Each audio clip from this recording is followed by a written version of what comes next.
the Adriatic Sea. All he knew about seduction, he learned from snake charmers. All he knew about peace, he learned from days misspent in mortuaries. All he knew about beauty, he learned from a scrap of lace which survived Hiroshima, and which he could not touch for fear of sickness. Don't ask me how he died. It's a sad story and it isn't new. How he slid like a shriek into the night, and the years fell like paving stones cutting his feet. How the city swallowed him on a cracked china spoon, and he learned to plait hair, and read tarot and bake. You know how this ends. The detail is meaningless. 6,600 people were killed here last year. Only a tenth of them didn't want to die. These are the bones of the boy who was finally in a majority. These are the burrs in his pelvis. The skin is his grandmother's white crochet in the places it hasn't frayed to silt. These are the bones of the boy who loved too slow, who wore ice thinking it would help him float. These are the bones of someone's son. And would you look at that? He's smiling.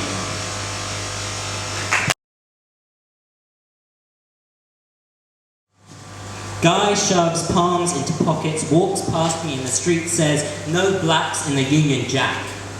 I say, "Man, is that what you call poetry?" Should have tried a right hook because I've got a fistful of Shakespeare and Maya Angelou. I keep Ginsberg in my cheek and I could kill Grendel with one brown arm tied behind my back in a field slave's manacle. Him and his mama too. My mother was a nation. She could stop a fever with a look, vault a mountain with her fingers, heal a war with her silences. My aunt confronted terrorists and her father was a lion tamer. I was built of coconut milk and cough drops. I can quote Blackadder like I wrote it, navigate Soho with a blindfold on. I've left my nail prints in the House of Commons, second row behind the dispatch box, and as any Doctor Who fan knows, it's the Union Jack when flown at sea. So by the way, friend, this is poetry. Thank you. The tragedy of my world lies underneath flawless metal skin.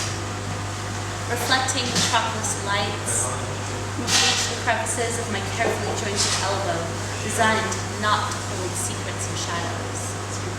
Mirrored reflections, a technical default cannot pull you away from these complex creatures. I am your live fantasy girl.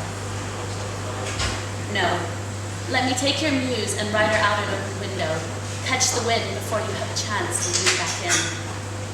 For if I choose to live in a red window of sin, do not say the lights are too dim. The silver cross my maker wears around his neck is only second place to my win. I am not your live fantasy girl.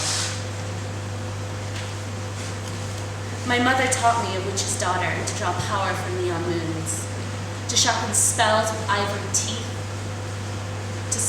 to function maiden, mother, and crone. Do not speak of hardwired faults you have forgotten to teach me. Do not listen to unplugged fatherland murmurs you have forgotten to show me. Do not see me as just another live fantasy girl.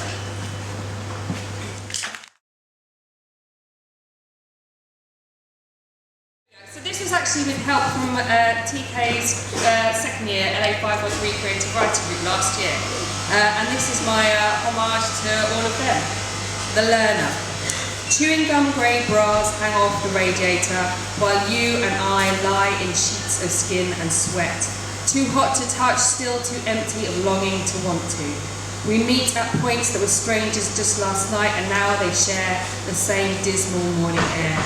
I thought that student life would be about books and art, men with unkempt facial hair and ideas that promised to change the world from the safety of the pub. I find myself choosing between super noodles and solid, walking 3 miles to save money for white wine that makes me retch on every sip. I turn to see a face lost like mine, needing answers to questions not found in textbooks. Can I face another 2-hour lecture? What am I doing here? Should I call my mum and ask for just one more loan? Thank you very much.